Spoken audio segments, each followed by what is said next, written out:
Hello, my name is Tabs and welcome to episode 96 of the Grove podcast. Now, I hope you're all doing well despite Saturday's disappointing result and something I seem to be saying, unfortunately, a fair bit recently. But let's see if we can have a bit of a therapy session. Let's see if we can talk through this and get through this together. And to help me get through this and to help us get through this together, joining me today and making a very much welcome return. He's got his hands in the air. He's running around the room cheering. Returning to the pod after a very long hiatus is Moz, aka Remostada. Welcome back. How are you doing? How's your bank holiday weekend going? Hello, Tabs. Hello, everyone. I'm doing well. Thank you very much for asking. It's good to be back. It's been a while. I can't remember the last time I was on. I don't know if it was... I think it was our 1 year birthday. You made a fleeting 30-second presence just to say happy birthday, and then you buggered off again. God, that's, mental. But anyway, I keep listening to the absolute shit show that you're putting on, Tabs. And I do my best. I'm feeling sorry for the listeners. I'm feeling sorry for the other guests. So I thought I better come back on and restore some grace and decorum to the proceedings, and hopefully with that some luck before PSG. But yeah, no, doing all good. Bank holiday weekend is going well. The sun is shining, and there's not much more to say. Yeah, the sun is shining in Scotland. I don't know if it is at the Emirates right now. No, well, I don't know. In London, it's a bit cold and grey. So I think we had our summer last week, as we always do in this country, and then that's it for the rest of the year. So there we go. Anyway, look. So Ed, good to be back, and you've just set yourself up for a. Let's see what happens. So look, in terms of Saturday, I'm still a little bit grumpy, but also my instinct is to defend what happened and try and find perspective to help me out, especially when the reaction has been what it is and quite OTT in some parts, especially in that dark place, formerly known as Twitter. But let's see if we can talk through it, find some sense in terms of what's happening. So look, today we're going to go through the Bournemouth game, maybe not so much in details of what actually happened minute by minute, but about the game, a bit of the discourse around it, and then it's all onto that massive game, season-defining game against PSG on Wednesday. So, as we always do, Moz, we haven't changed, as you said, we've been listening. Can you find a highlight from the game against Bournemouth and any lowlights you want to particularly call out? The highlight for me for the game was Declan Rice, the fact that he's played 100 games for Arsenal already. I was in the shower, actually, the night. Were you thinking about Declan Rice at the time? Yeah, I was, and I'll fully admit it. I'll put my hands up in the air and say, yeah, I was thinking about Declan Rice and Martin Odegaard's feet in the shower.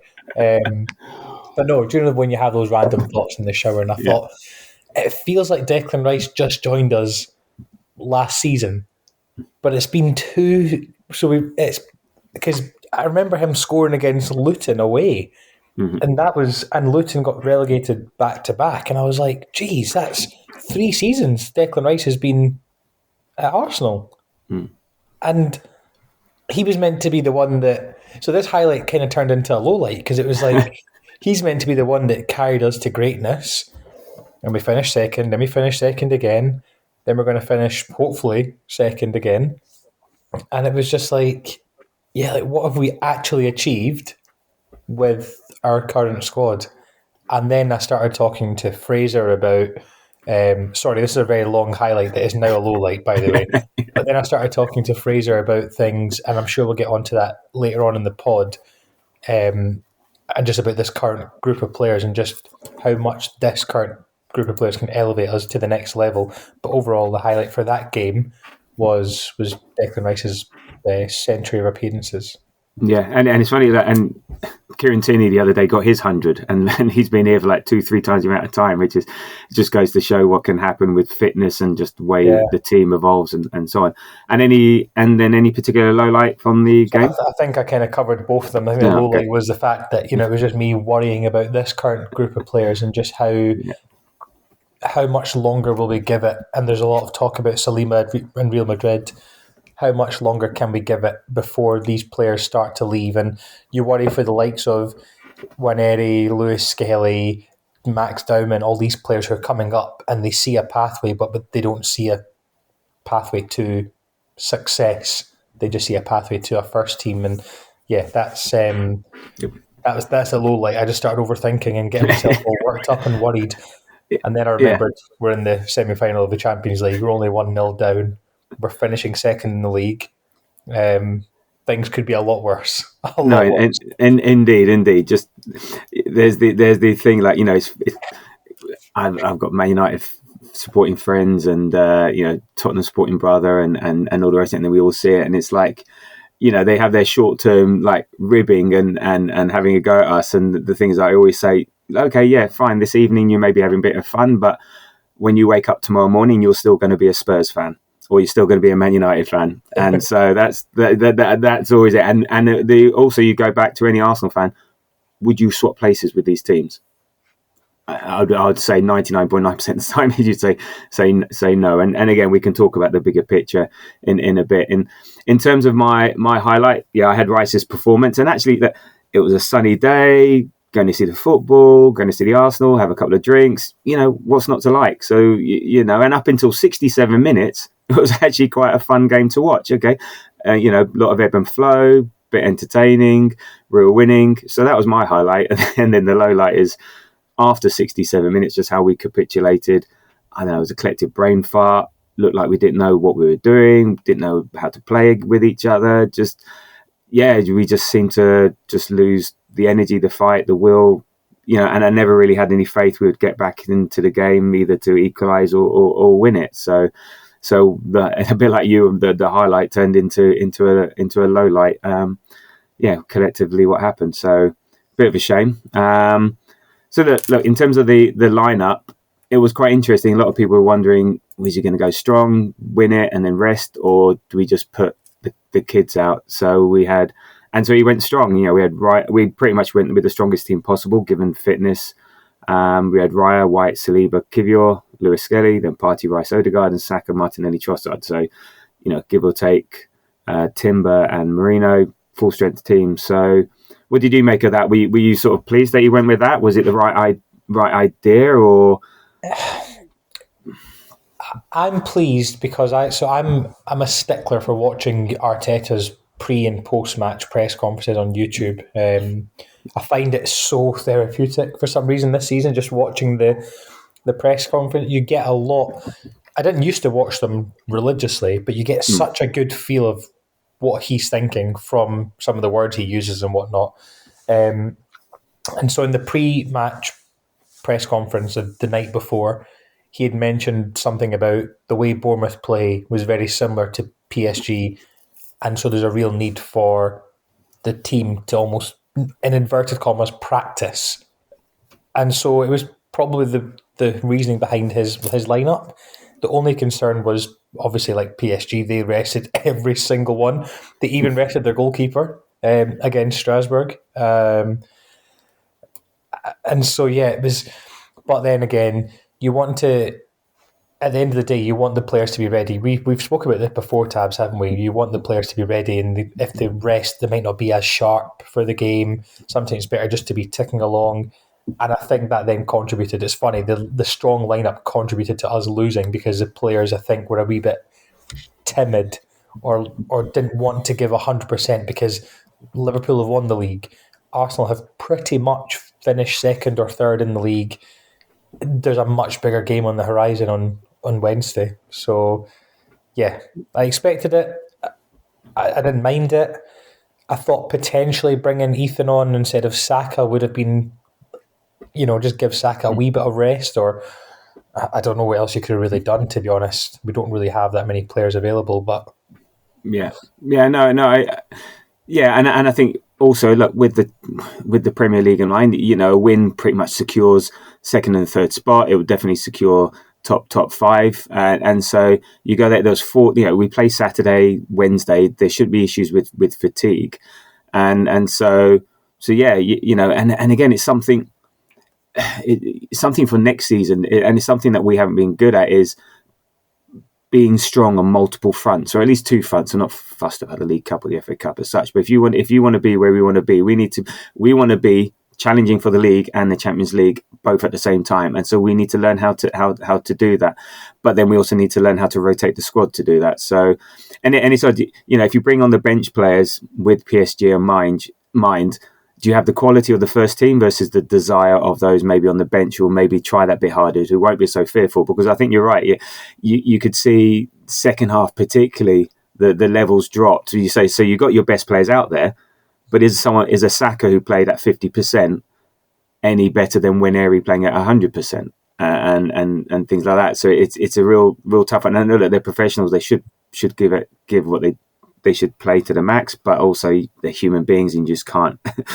You just know I've got the biggest game of my life coming up on Wednesday. I ain't doing anything to fuck that up. So yeah. And can I also just mention on that as well is that a lot of people were asking why Ethan didn't start over the likes of Saka or even Odegaard in the middle.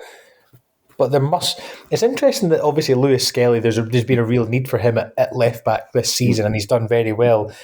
And Ethan hasn't had those chances. Ethan Nwaneri was almost a player that was meant to be the next big thing, but suddenly Miles Lewis Skelly's taken that kind of limelight away from him.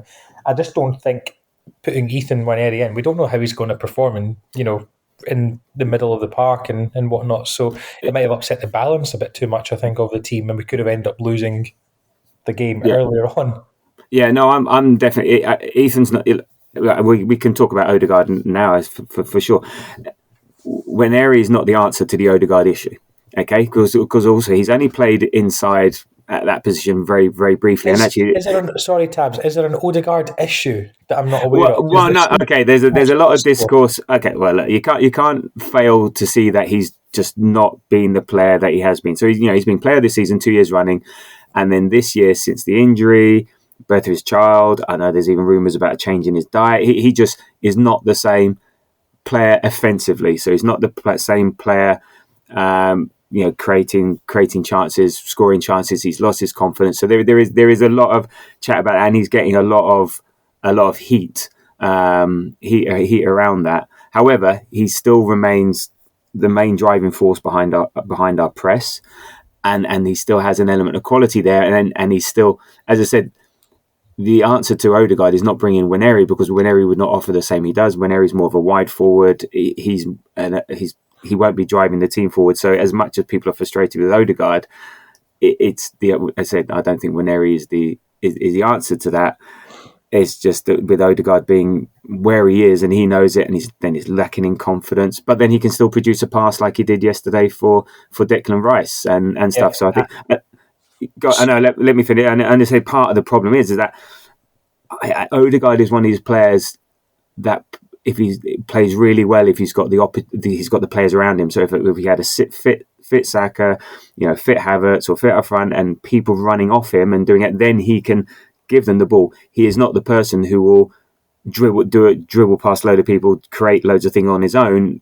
He's very much a really good player within a really good team. So then it becomes a bigger question thereafter. Sorry, you were going to say? I was just saying, I know stats sometimes don't tell the full picture. No, that's fine. But Odegaard was the most accurate passer on the park on Saturday, and that showed. And you could see that he was. It's funny because on Saturday you could actually see he was trying to get involved a lot more. My defence of Martin Odegaard is you don't just fall off. He's not Jadon Sancho. He's not Anthony. He's not James Maddison. He's not of that ilk of player who just has a very good Cole Palmer, who has a very good season and just falls off. He is the club captain who has had 2 massive life events, if you like, this season. His wife had a baby, and he's had quite a bad injury. We don't know the extent to how bad his injury was, but let's not forget was he rushed back? I don't know if he was rushed back, but it was fair to say that he was probably not given as much rest as he would have done if we had a fully fit squad. Yeah. But at the same time, it will really surprise me if there's not an announcement after the last game of the season that Martin Odegaard needs surgery on an ankle. A bit like Ben White, had to have surgery or something over the summer. No, I agree. I think people like to find something to point their anger at, and he's unfortunately an easy target for the I was maybe going to be. He seems to be an easy target. Whether that's right or wrong, people don't assess that, and very quickly say, why isn't Nwaneri playing there? Nwaneri will not do what he does, and he doesn't do that. And that's not the sort of job you put on an 18-year-old.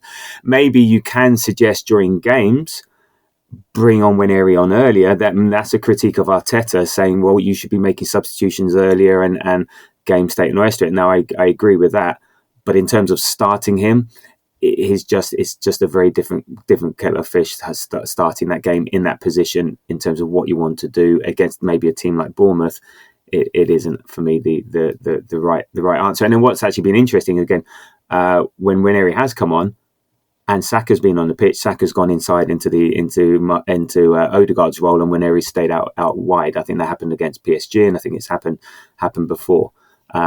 And in terms of your point around MLS versus Nwaneri, yeah, people develop at different ages. I think being an attacking threat is harder. Being an attacker is harder to do it, whereas it's a bit more, say, easier as a defender to sort of settle into your role and do your role versus an attacker. So, and also MLS is 1 year older, so he's also got that, on his side as well. So the only other thing was fearful from the squad and potentially fearful for Wednesday is there was no Timber in the squad. Yeah. Was it Søren had a friend who was at the training ground and said he was in a compression chamber. So I don't know if he was just making him even smaller than he is or what. I don't know what they meant. But and then Arteta said after the game, yes, he has big concerns for Wednesday. So no Timber. I don't think Timber would have started anyway. But the way Ben White played, and again, this is fitness, and then no Timber. This is a big concern. And then you just also look at our bench. Yeah, yeah, not great. Are you worried about Timber, or do you think we're just doing smoke and mirrors? Did he get injured against? Yeah, what was PSG? Yeah, so he didn't get injured per se, but I think he was struggling from about 60 minutes, and he didn't get taken off until 60, 75, 80 or late on. So he was struggling. So he was playing through something, but we don't know how bad that was. We don't know what it is. We try and keep these things fairly close. I quite like the idea of Ben White playing against PSG because I think Julian Timber's the better right back this season and can give us a lot more of that drive. However, I think Ben White just might be what we need, a bit of that pizzazz, if you like, or whatever it is that, just we need something like I don't know. It just feels like it's more of a Ben White kind of game. However, Julian Timber will drive us up the pitch a lot more. I'm not worried. You're not worried at all. Okay. Sorry, I was trying to ask you a question before when we were talking about Odegaard, but I was on mute because I had to cough and then I forgot to unmute. Anyway, some things never change. What do you think Arsenal fans across Twitter or the WhatsApp groups that we're in? What do they want more from Martin Odegaard this season? What would they have wanted? Because for example, he's got 3 assists in his last 3 Premier League games, right? But what more can he offer that, for example, someone else that would come in would? Yeah, it's a perception thing. A lot of it is a perception thing. It's like I hear they want a bit more output. So again, I think a lot of people can see that his off the ball work is still great and it's off the charts, and he drives and he's still doing that. He's still pointing, Saka, you go there, Martinelli, you do that, and he does that. But I think it's that end product piece, and it's that hesitation. So we're going forward, and so this encapsulated what happened on Saturday.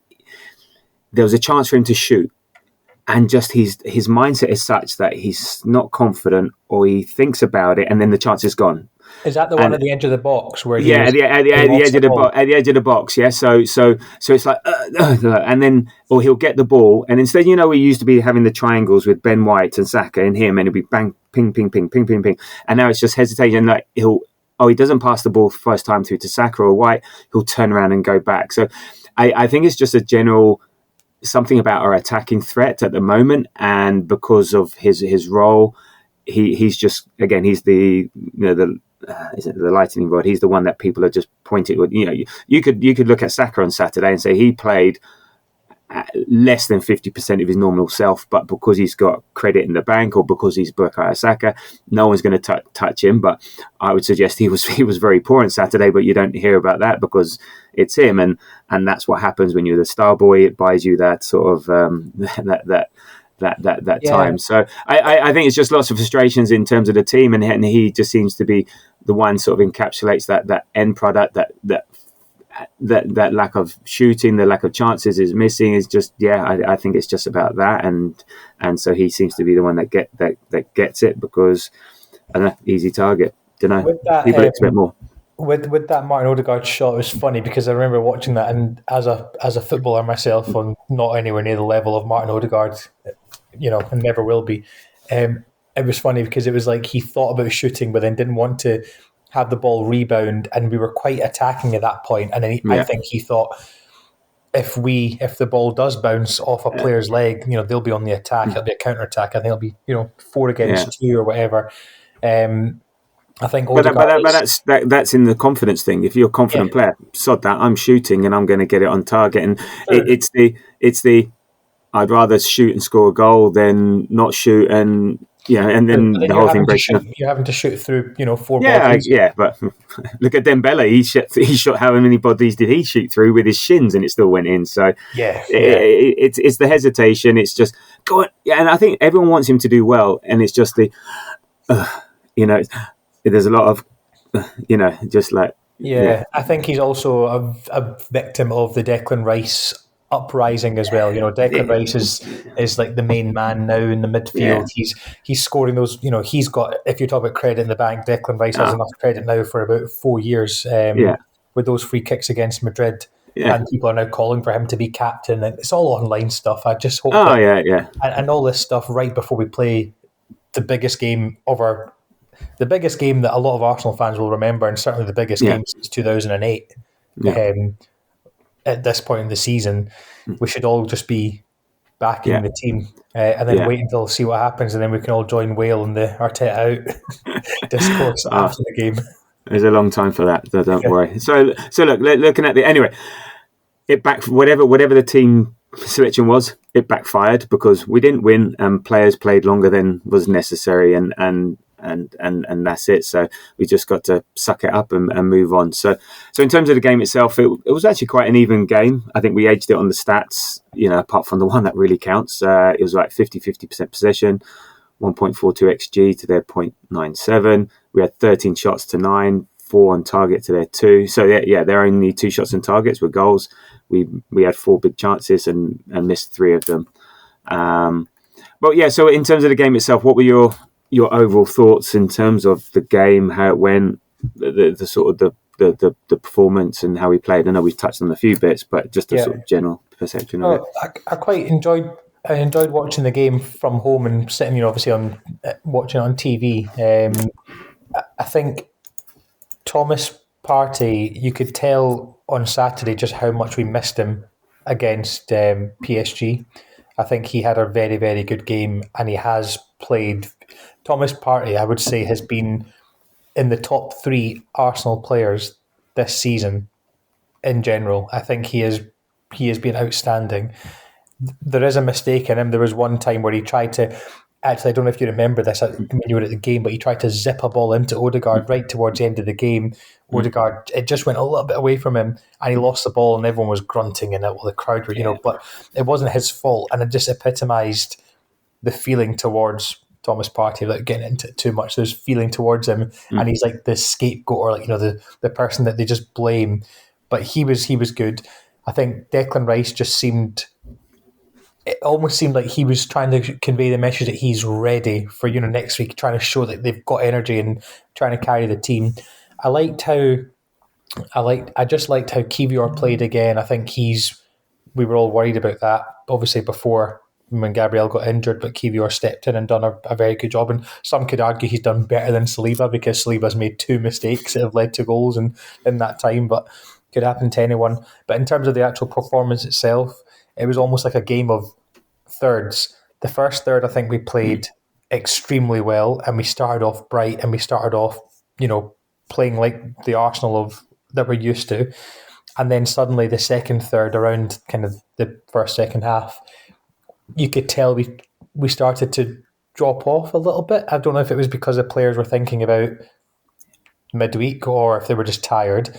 And then for some reason, everything just changed. I don't know if Arteta changed something to test something out, or if... And you think, I mean, a long throw in the box, Dean Huijsen gets a header against Declan Rice and wins it. It's a great header, to be fair, right in the corner of the goal.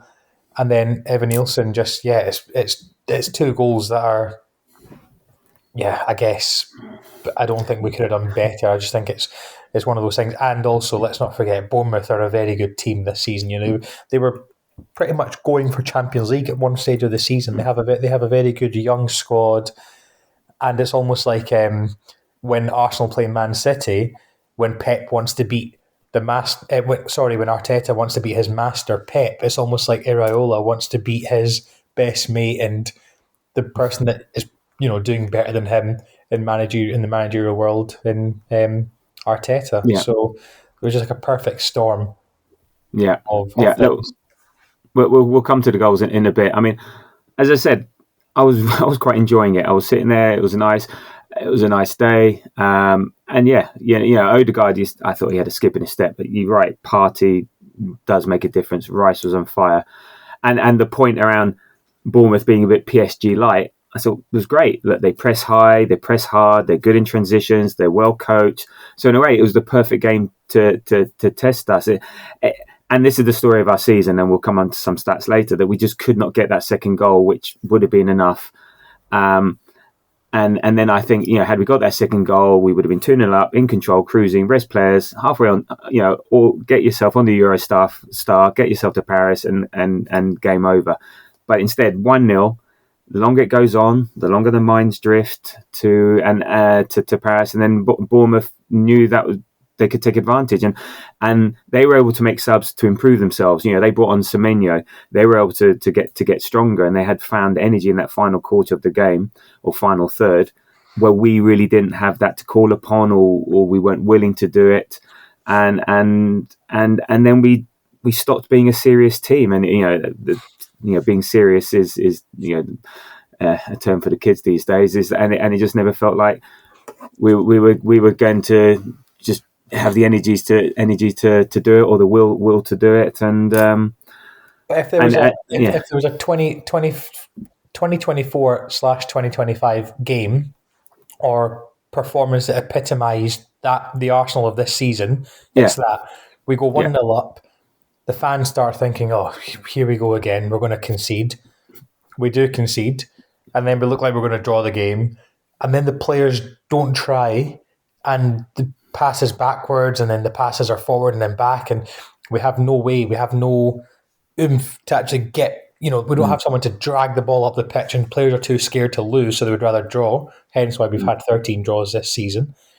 And then suddenly the other team are on a high because they've just scored, and they take advantage of it and go and score. That is the Arsenal of this season. That is the game. If you want in 50 years' time, Tabs, when you're 40 years old in 50 years' time, right?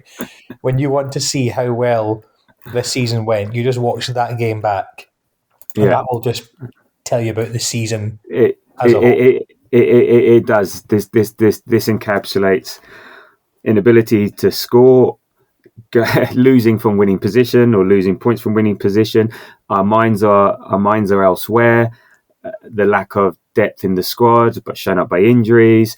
A refereeing decision. This game had. Yeah, you're right. I think this game encapsulates this whole season in a nutshell, in terms of where we are and what's happened and so on. I think you've put that perfectly. So, I mean, let's just look at a couple of highlights from the first half. And you're right, we were attacking really well. Rice had a load of had a good few chances. I don't think anything massively clear cut, but you could see there was a threat there, and he was the one driving force. I think we can now see his best position seems to be further up the pitch, not in a six, because the fact that he can impact things going forward, the fact that his runs into the box, late, crashing the box late, getting there, making runs, he's such a threat from there. I think So I think, and then he scores a lovely goal, and again, Odegaard in midfield plays a lovely pass. Rice rounds the keeper and then shoots it into the net, despite the defender's efforts to block it. And yeah, that was it. I think 1-0 deserved. I think Bournemouth did have a couple of chances. I think Evan Nilsson could have scored from a free header in the middle of the box, but he didn't. So we go into half-time, 1-0. I think, okay, that's good. Let's just finish them off. And then, yeah, the Houston goal. I think we could have done better, and this is where you got credit in the bank. Rice did not jump. I don't think any Arsenal defender jumped.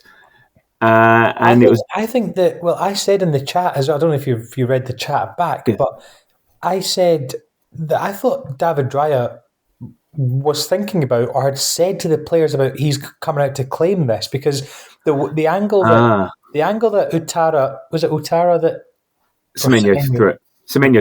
Semenyo, sorry. Yeah. What a player, by the way. Bournemouth have some really good talents in their squad that we could knock on the door, especially with Arteta and Araiola's relationship, and we could say, yeah, you take Fabio Vieira, we'll take Semenyo. Anyway, when he threw the ball, it was at an angle. He was straight, but he was almost throwing it towards the keeper. And then, when they do that thing on the camera where they zoom into the box and they show all the players, it looked like David Raya was saying to the players that he was going to come and claim it. And he normally does. He's one of those that normally does come out and claim. I don't know if it was too far out for him or not, but I don't know where the header was, whether it was nearer the 6-yard box or nearer the penalty spot. I can't remember. Yeah, it was interesting because he actually did an interview with Ben Foster a couple of weeks ago on Amazon Prime, David Raya, and they were talking about how good he is at coming out to claim. He normally is and stuff. So it was, and when the ball got thrown in, I did think, why doesn't David Raya just step off his line a little bit and just trust himself to then catch the ball? And so it was really weird that no player jumped, because I think they were all expecting. And when the ball went in, a couple of them did look back at David Raya, and he just looked a bit sheepish. So, oh wow, okay, interesting. So, no, because again, most of the discourse that I've seen is that no player jumped, but I hadn't looked further than that. And again, Rice was the one marking him, and yeah, you're right, no one jumped. Maybe it was one of those ones that, well, I'm going to come to get to, and then, oh shit, I'm not going to come get to this, and then it's too late to react. But a preventable goal, I think, and disappointing. And look, the crowd then got behind Arsenal, is that usual, come on, and died down 30 seconds later. And that was in 67 minutes, and then on 76 minutes. We gave away a corner. Then that corner was taken, flicked to the back post. Now, there's a couple of things wrong with this. Evan Nilsson's there to sort of stab it home. Now, which part of the body, we'll get to that. But I think it was a pointy part and not on the foot. But also, why is Odegaard, who's weak as shit at the moment, to maybe go over the top, marking their big, strong centre forward? So there's one point, and he could have given away a foul. I think Raya could have done better. I know it bounced in front of him, but it's I think he could have done better. And then also that came off his elbow, because it comes off his hip up onto the elbow and then in, and that to me, again, it sums up a lot of what's happened this season. I mean, I'll give you one. Evan Nilsson, who was sent off last week but gets rescinded, so he plays the game, and then he goes ahead and scores a goal that should have been disallowed for handball. What were your thoughts on that? Do you remember Kai Havertz against Aston Villa? Yeah. And do you remember how there was no factual angle or anything, so they thought, we're not going to give the goal because we don't know if it's actually hit his arm or his belly or whatever. And then there was Arsenal fans arguing online about whether it did or not. That one on Saturday looked as clear as day that it hit his elbow and bounced down. If it hit his midriff, the ball would have bounced, it would have went flat. Like, we've all played football, you know what it's like. It just kind of drops. Yeah. Whereas when it hits the elbow, it bounced down. And it's funny, on VAR, they showed the angles that you couldn't see it until the very end, when it's unconscious bias. The VAR, the referee's mind's already made up. He sees the final angle, but really he's thinking, I've got to make a decision now, because this has been 2 minutes and the fans in the stadium will be getting on to my mate, the referee, who was it Jared Gillett, the referee? on. It was some prick. I don't know. Yeah, one of them. And so One of the many. So yeah, it was really, and I'm looking at pictures of it now, and you can see that it's more clear cut than the Kai Havertz one. Yeah. But also, let's not forget here that Odegaard, like that defending is just stupid. Like it's just really poor. You know, even in Sunday League, you wouldn't just get in front of the body, get goal side, and clear the ball. Yeah. Do you know? It's just it was it was shocking. So it shouldn't have been, but that's not to excuse some of the stuff. And this is sort of exposed. I mean, I'm saying this is from a set piece, the throw in from a set piece. Now, look, we don't let in many goals, but of the ones we do let in, around 50% are from set pieces, including penalties. It's at 48%, which is the highest amount in the league. So no, maybe I don't know if Jova only focuses on attacking set pieces. Maybe we need a defensive set piece coach, but it's something that you think could be easily rectified. Because there's one thing, creative play or off the ball play or whatever, in terms of scoring, getting goals scored against you. But if you're getting 50% of your goals that you concede from set pieces, including penalties, then I think that's something that we need to look at. And it's odd because we are the best defensive team in the Premier League, but it just also still feels like we're conceding a load of goals, especially at home. We definitely concede more at home than we do away at the moment. So it's something to look at, and also the fact that when we are playing on the margins so much, and we haven't got the firepower, that we're having to rely massively on not conceding. And look, we don't hardly concede. We very rarely concede more than one or two. So, but this is when you play on those fine margins. This is what happens. And so we go 2-1, and I don't think anyone in the crowd believed we were going to. I don't think the players believed. There was the thing that you watched where we were hoping something would happen. We'd be looking at the referee. We would try to buy free kicks. We were trying to, and all the rest of it. And I don't think anyone thought we were really going to get back into the game. And we offered very little there afterwards. And game over. Yeah, game over. What was your reaction after the game? Were you angry, annoyed, upset, didn't care? What was your emotional response to the final whistle? My emotional. That's a very good question, Tabs. You're doing well on the podcast for asking the hard hitting questions. I'll make you cry in a minute. Is it really bad if I say I didn't really care?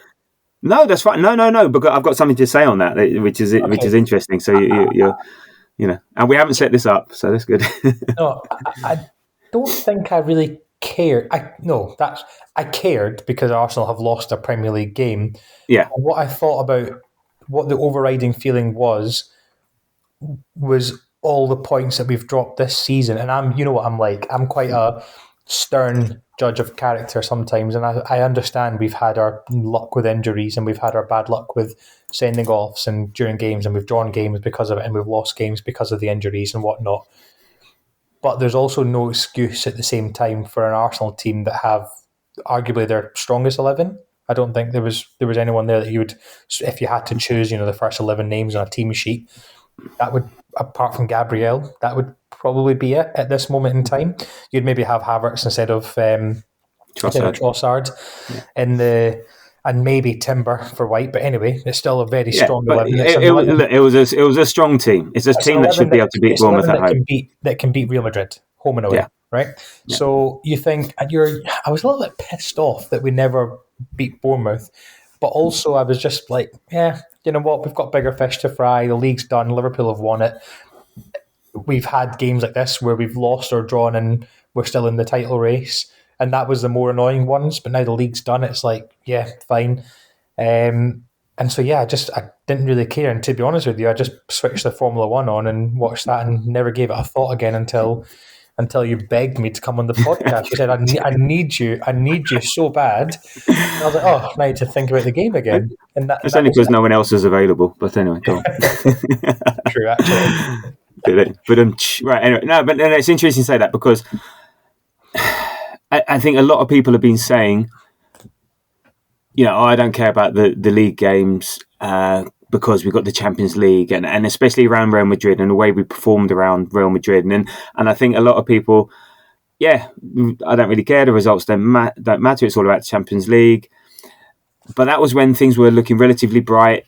I think in terms of second place seemed secure, which is now not the case. Even top 5 is in potential jeopardy. The PSG game didn't go quite as well.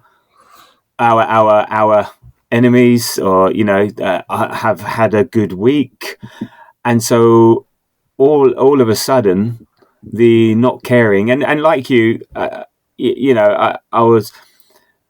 Yeah, I was annoyed that we lost because I want to go and see us win. I want us to win games. I don't like it when we lose. But I'm not throwing my toys out the pram. But all of a sudden, I'm starting to get a bit anxious, nervous, and you could see the reaction now. And all of a sudden, people are caring. People are getting angry and frustrated. All of a sudden, oh God, Timber's a bit injured. He might not be able to play. Oh, we're not playing that great. What are options off the bench? Oh shit, we got to play PSG away. Oh God, we're never going to get to the final. So the state of the squad, the state of some of the players, the top 5 situation, other clubs doing well. All the way the season has petered out, I think as well. Like it's just from Christmas onwards, it's just been one big meh in the Premier League. And I think, sorry, I just finished. I think we don't care to a point until it stops being fun, and then all of a sudden all hell breaks loose. Go on. When the fun stops, stop. Yeah. Yes, indeed. But we've... Okay, you think about all of that, and this is my message to the Arsenal fans, and some might listen to the podcast who are of that ilk. And I used to be of that ilk, and I maybe still am to a certain extent. With everything that's going on, we're still in a Champions League semi-final, a Champions League semi-final. Let's not care about, yes, it'll be so annoying if and when Man U or Tottenham win. But if you play against a broadband password, then of course you're going to end up winning. Or a bunch of lawyers, yeah. Of course. Yeah, of course you're going to win the Europa League. And it will be annoying. It will be frustrating because in theory, that means they've had a better season. No, we're going to save that topic for a different day. But I've got, my answer to that one, so that's where we're leaving that. However, in the whole thing that I mentioned, we've still got to a Champions League semi-final, and we're still in it. We're still in it. Make no mistake about that. And also, we are on course to finish second in the league. Yes, 25 points behind Liverpool, but still, we are the best of the rest, if you like. And I don't think there's any shade. Maybe I'm changing, slowly in this season, and maybe last season I'd be a little bit different.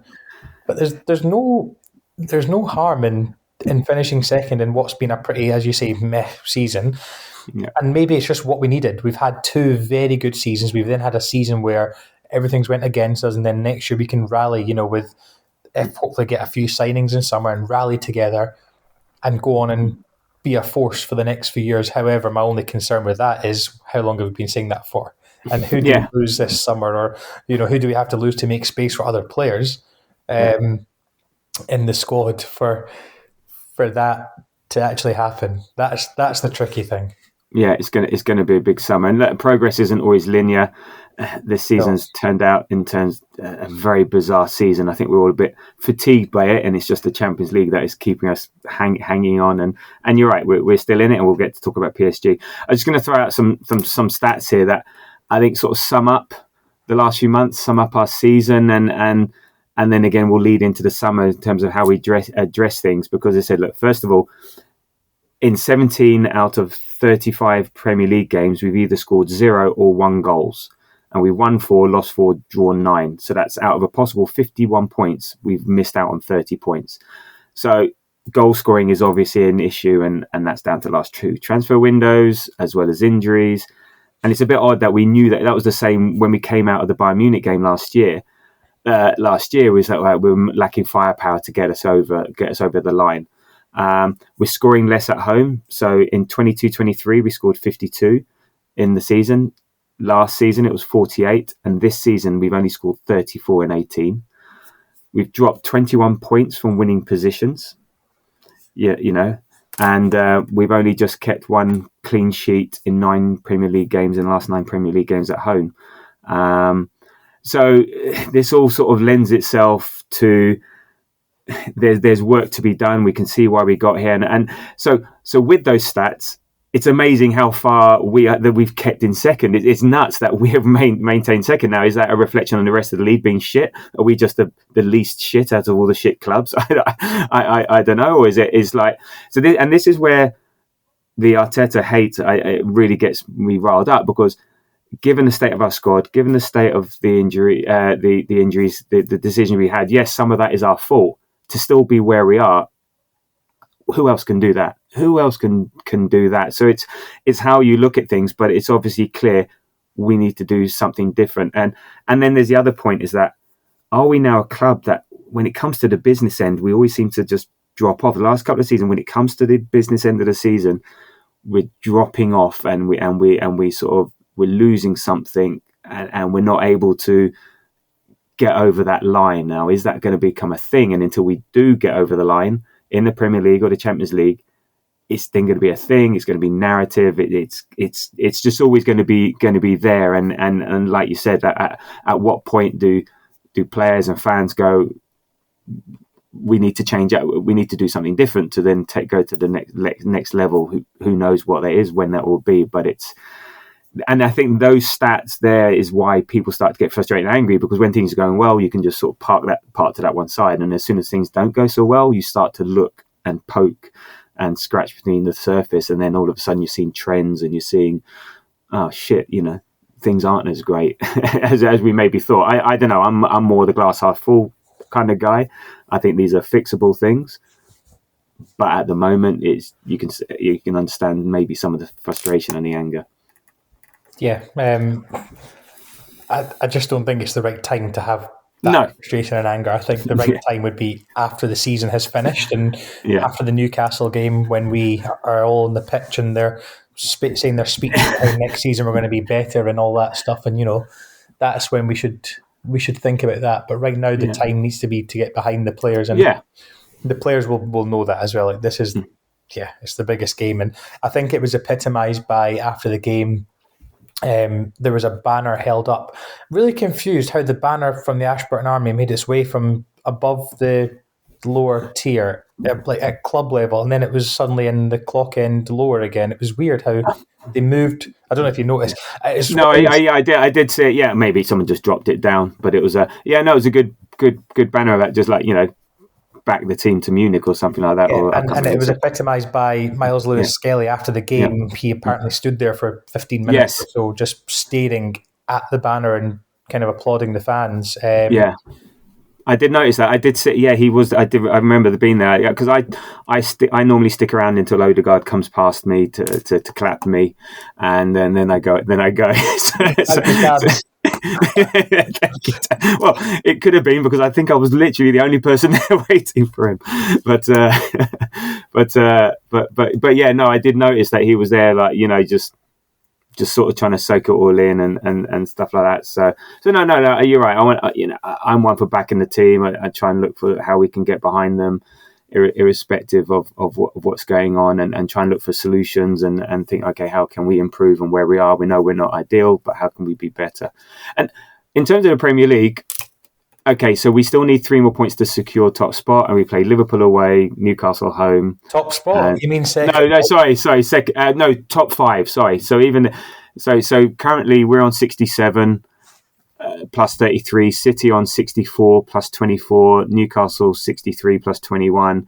Chelsea 63 plus 21. Forest in 6th with 60 plus 12, and Villa on 60 plus 6. So we still haven't guaranteed top 5 Champions League football next season. How Arsenal would it be for us to miss out on top 5, lose the next 3 Premier League games, miss out on top 5, but then end up winning the Champions League? I will take it. I will bite your hand off. I'll bite any part of your body off for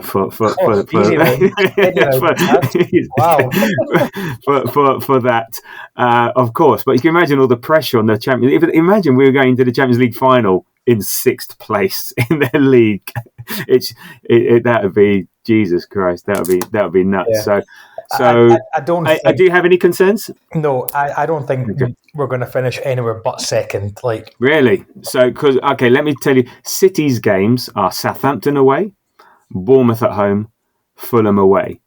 yeah, they're not easy games. Southampton, Southampton away, Bournemouth at home. Bournemouth at home and Fulham away are not easy games. Yeah, and especially when they're going for and if you look at they'll be going for they'll be going for European football as well, right? There's because if the best case scenario, but the scenario needs to be, I think, Arsenal win the Champions League, one of those idiots wins the Europa tin pot, Chelsea win the Europa coin or whatever. I know, but anyway, basically they all win those, and then I think City win the FA Cup.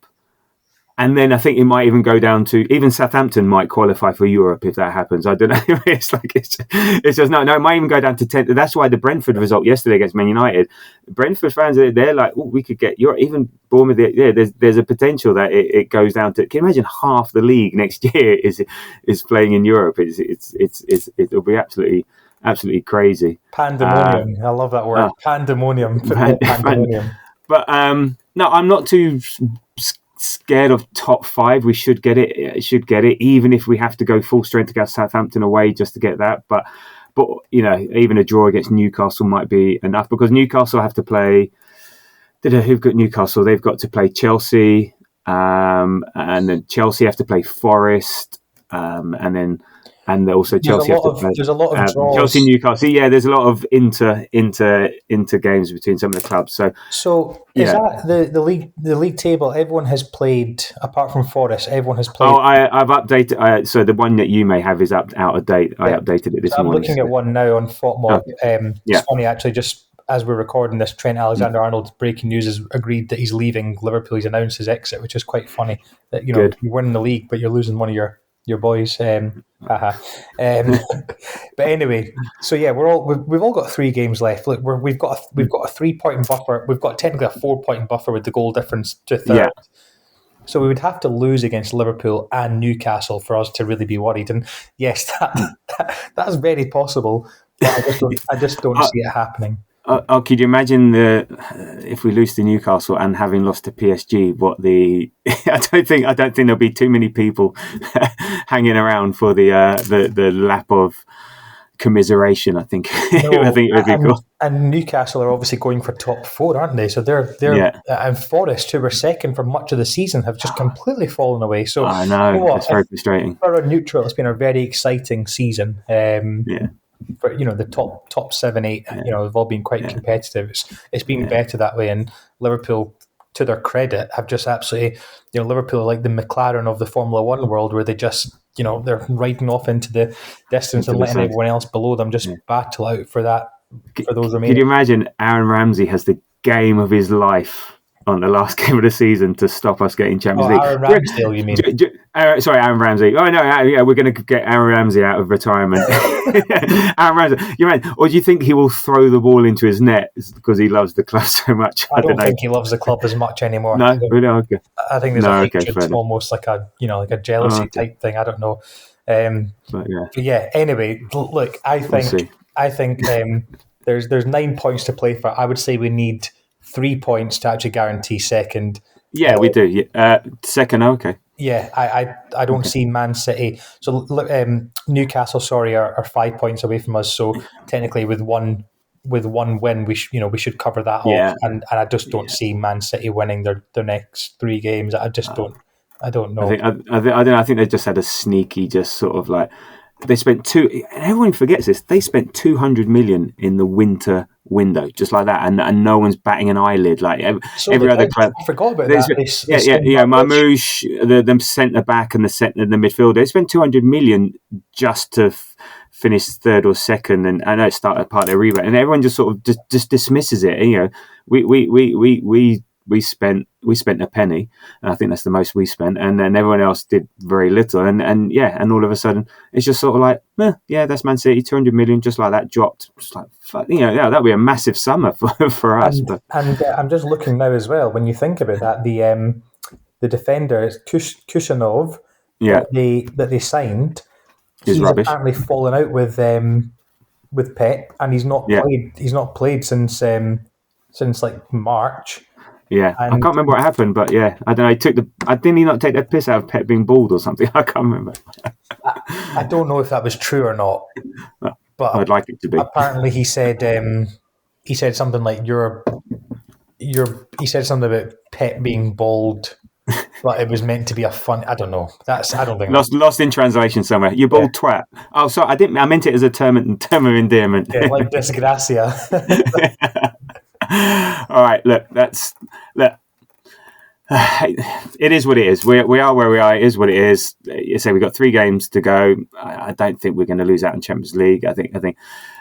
Yeah, it has been a bit meh. You can understand the frustrations, but if all goes well on Wednesday, all will be forgiven. And so Moz, we look ahead to Wednesday night in the Park of Princes in downtown Paris. And what are you looking forward to and not looking forward to as far as the game is concerned? Have you heard my chant that I made up? I've heard many chants that you've made up. Go on. Are you going to do an Ask Cannon Picks and serenade me on the pod? So the chant that I'd made up was instead of Arsenal at the Bernabeu, it's Arsenal at the Parc des Princes. Tottenham watching Strictly Come Dance. But we can't do that because they're in the fucking final of the Europa League. So pretty much. I don't know that goal that the barrister scored to no chance. I know it's in the far reaches of northern Norway. Could be really cold on a shitty pitch. Get an early goal. You never know. That's just like Tottenham then. Really cold on a shitty pitch. Yeah, in Middlesex. Yeah. And also it doesn't scan on multiple levels. Strictly Come Dancing. It's not on until September. I might say I do remember the seeing that on the group chat, and I was trying to find another second line for that, but someone else can come up with that. But anyway, yes. That's it. Okay, so sorry. What are you looking forward to? I'm looking forward to watching Arsenal in a Champions League semi-final for the first time since, obviously not last week, but since last week in the semi-final, and having a chance to go through to the final since 2008. I remember very 2009. clearly. Sorry? 2009. You know what I mean, 2008-9 season. So I was quite young, so I'm going to give you a quick story, right? I was quite young at this point. Old enough to know who Arsenal were, and old enough to support Arsenal, but also as a young Scottish boy living in the central belt of Scotland, also having an eye on and a vested interest on Henrik Larsson and John Hartson and Shunsuke Nakamura and all these legends that played for Celtic. So there's me then supporting Arsenal and being different. And I remember none of my family were Arsenal fans. So I sat in the living room of the house on the floor watching this game. And I remember Cristiano Ronaldo scoring that free kick. And I remember it so clearly. I remember punching the floor like with a closed fist, and because that's how you punch, obviously, with a closed fist, and crying. I'll admit it. I was gutted, genuinely gutted that the best player in the world at the time scored, and it was just I just have. Sometimes you have memories of things like that, right? And 2009 was quite a while ago now. I know probably wasn't as young as I say, and I'm now admitted to crying on waving the flag. Well, no. What I'm waving here is what Arsenal waved that day. I was there, and they had all these flags on the chairs. Wow! And this is the white flag that Arsenal waved that very evening. Well, that was my little story, and I've admitted to crying on national podcast TV. But yeah, I remember it, and so what I'm looking forward to is when we look not crying. Yeah, well, I don't know. I wouldn't be so sure about that. Well, to be honest, if we get through, I'll be in tears. Yeah, I mean, looking forward to the potential of Arsenal being in a Champions League final. It's a 90-minute, maybe 120-minute match where anything could happen. You're up against either Barcelona or Inter Milan, We've played against Inter this season already. We know how they play. We know how good they are. We know how good Barcelona are. But can you just imagine that, like, you know, the next final that we're in since 2006, and it is Barcelona again, and we avenge that defeat, and you know, and everything that's happened this season, and it's just sometimes they say things are written in the stars, and there was so much chat about the remontada from. God, that was a bit Spanish remontada. You know, Alan's rubbing off on me here. The accent, but you know what I mean. It's like a perfect storm this season. There was so much chat about the comeback from Real Madrid, but really the comeback is actually Arsenal the next round. We make it to the revenir, I think it is in French. Yeah, exactly. The revenir. But yeah, I don't know. That's what I'm looking forward to. And not looking forward to? Yeah. God, it's giving me goosebumps, Tabs, that on Thursday morning I could wake up and we could be Champions League finalists. If we get through, we'll be waking up on Friday. I don't think many people will go to sleep on Wednesday. I'm in the office on Thursday, so I need to be waking up. The not looking forward to is, I say all that, and there's people probably smiling at that thought when they're driving to work in the morning, or, you know, listening to this podcast, wherever they are. Then on the flip side, I'm sorry to wipe that smile off your face. We've got to do that with a very subpar performing team at the moment. You know, we've got to do that with a bench that has Nathan Butler Odegaard on it, and so could be the one. Heroes come in all shapes and sizes, and sometimes are the least expected. Yeah, James Gower, Raheem Sterling. Who? Who's Clark? He's a random. It's like Sweet in Heaven from. I'll take Clark Kent, definitely. Well, his alter ego anyway. But you know, and then it's just one of those things. So look, let's just be positive. Let's not even think about the not looking forward tos. No. Let's just be positive. We're playing a 90-minute game on Wednesday, and the best thing I could say is, just talking about the actual game itself, is we don't have to worry right from the start. We're only 1-0 down. Just don't concede a goal. Keep it tight. We will get chances. We will absolutely get chances. And if we take one of those chances and it's 1-0 and it's the 70th minute, fine. It's technically then still 0-0. We're absolutely fine. And my barber was saying, he was like, I didn't realise there's no away goals in Champions League. And this is how much Celtic fans know about the Champions League. He said, I didn't know there was away goals were scrapped. You guys have such a good chance. And he's just started speaking about how much of a good chance we had because it's only 1-0. So, yeah. No, look, we're very much in it. The cliche, it's half time. Yeah, like you. Look, this. Gail Cliché's back. yeah, exactly. Yeah, along with Ramsey, yes. But yeah, look, it's that cliche is there. It's like it's only half time. I think we're a better team away from home than we are at home. And look, this is on Wednesday night. It is the biggest game in world football, in non-international world football. The Champions League semi-final. You know, Barcelona, Inter Milan will be done, and all eyes will be on this game. So it's just that, the scale of that's huge. But it's great. This is where we want to be. So win, lose or draw, this is where we want to be. This is what we want to do on a regular basis. We get a taste from it. We either win or we learn, and either way, hopefully we come out successful. But yeah, the fear is the squad that we have in the current form. Can teams switch it on and off like that? Does momentum make a difference from the league, or can you just sort of like a flicker switch? Like, we know how important this is, and you can talk as much as you want until you're out there playing the game. You know, let's see. But it's just going to be huge. I'm sort of excited for it now, and then I'll be bricking it come Wednesday, Wednesday evening. So I'm not sure. You've wrote here, Tabs. We've beaten. So a lot of people not forget this as Arsenal fans, but a lot of non-Arsenal fans don't think that we have beaten Real Madrid at home and away. We've beaten them at the Bernabeu. How many other teams in world football this season have beaten Real Madrid at home? I would say less than 5. I don't know. I don't watch La Liga, but our resident La Liga watcher, David, might be able to shed some light on that and how many games they've lost at home. We're going to the Parc des Princes. It's not going to be anywhere near the same. Their atmosphere is good, but it's not as good as Real Madrid. We've done it there. Why? Who's to say we can't do it again? Who's to say we can't do it again?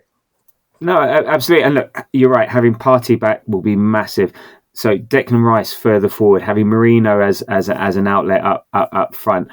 It's going to be different challenges. And look, we can play better. How different are PSG going to be? We can play so much better than we did last week.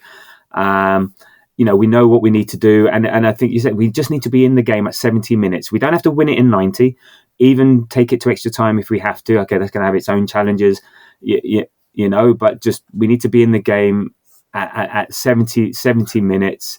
I always thought we would have to go there and win. Yeah. Anyway, so whether we win to take it extra time or we win to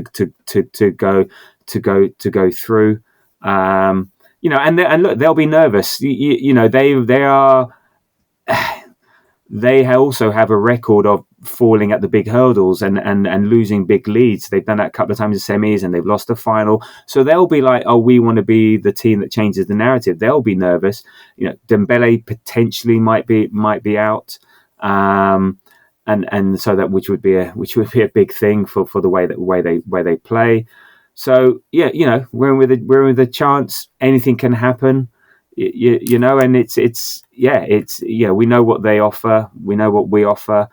But you're right. I think you said at the beginning, they unfortunately, they rested. Yeah, I looked at the Strasbourg. They lost to Strasbourg. So that's 2 home games they've lost. They lost 2-1 to Strasbourg. And I looked at the teams and I had to double check, well, which one's PSG? Because I didn't recognize any of the names of the PSG team. Like, who was playing, who wasn't playing. Even Neves, who plays midfield, was playing right back. So I think only Neves and Barcola were the starters that they have.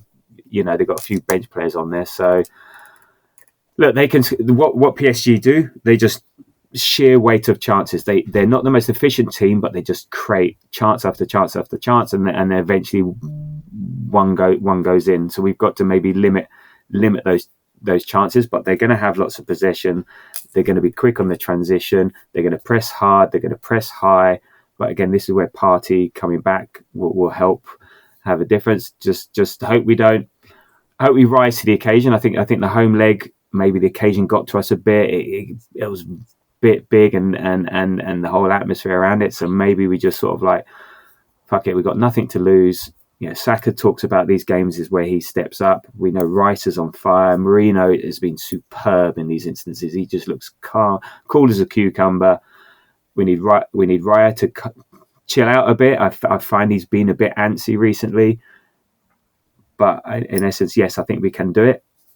I don't care how. I don't care who. I just want to get it done because I want to go to Munich.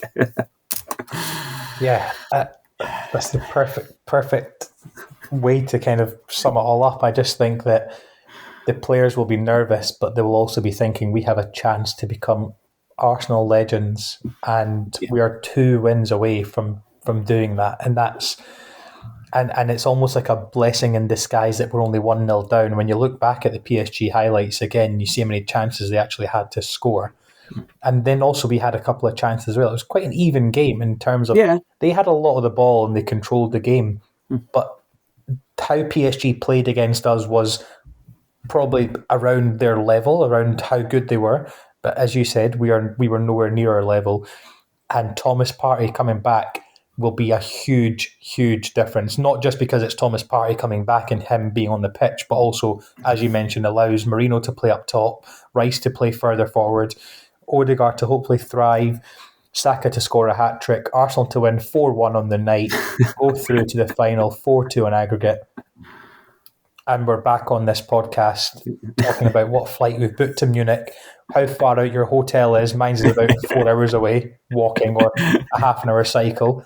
How much we're going to spend on trying to get a ticket through a legitimate way, of course. And I'm tier 1. I'm pretty sure I'm guaranteed. How many away games have you been to with your season? Three European. It's basically all full utilisation of your 23 matches on your season ticket plus 3 away points. Is it though? Is that confirmed? Yes. There's 3? That's tier 1. Yeah, that's tier 1. I've checked it. Yeah.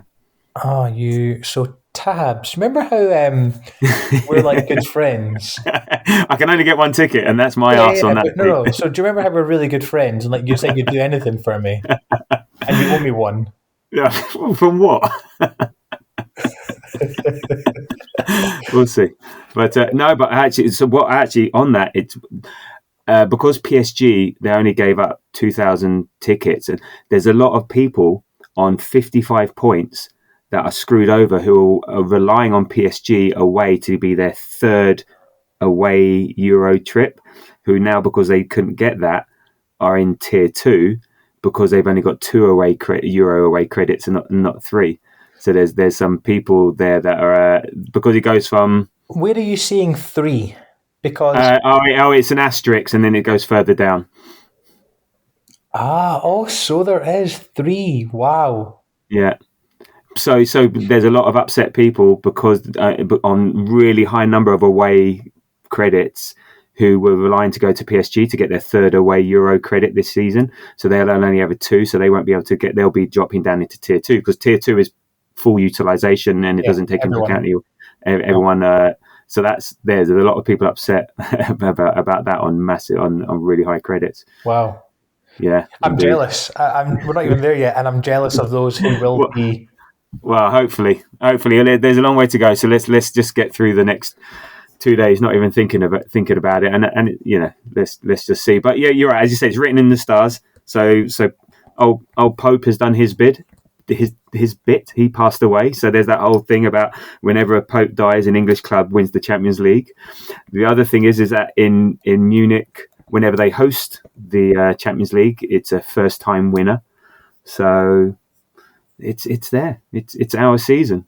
Sometimes you have these seasons. Jesus, Porto have won one. Marseille have won one. Ajax won. Come on. Celtic have won one. No one cares. Hey, come on, man. I'm joking. Exactly. It's sometimes it happens, and maybe it's not. It's never the ideal. Maybe it's not like, we're the best team and we've got the best players. And sometimes just shit happens, and why can't that shit happen to us? So I think we'll leave it. We'll leave it there. We've been talking for an hour and 12 minutes, and I've got chores to do and whatnot. So Remos Tada, Moz, thank you for joining me today. I appreciate it, and hope to have you back more often. Yes, and I will see you in Munich on the last day of May. Thank you for having me on. I will be like we mentioned. I will be back. Will be a regular, and good. I'm looking forward to finishing the season off strongly. And who knows? Just believe. I've got a massive smile on my face. Just believe, Arsenal fans. Just believe and back the team. Back the team. Indeed. Okay. Well, look, if you made it this far, thank you. Appreciate it. You can follow us on Threads and Blue Sky at The Grove AFC. Our next show will be when we'll be just smiling, laughing, crying at the fact that we've got a Champions League final on. So we're recording Thursday post PSG. And then who gives a shit about what happens at Liverpool at the weekend? If not, could be very different, but let's not think that. And if you enjoy what you hear, and even if you don't, go and like, subscribe, all the usual stuff, get in touch, etc., etc. And thank you once again. And look, what's done is done as far as Bournemouth is concerned. Nothing can do about it. Let's put all our energy, frustration, rage, whatever it is that will help us get over the line versus PSG. And the next time we meet, we could be in the Champions League final. Imagine. So keep the faith. And until next time, come on, you Gunners. Come on.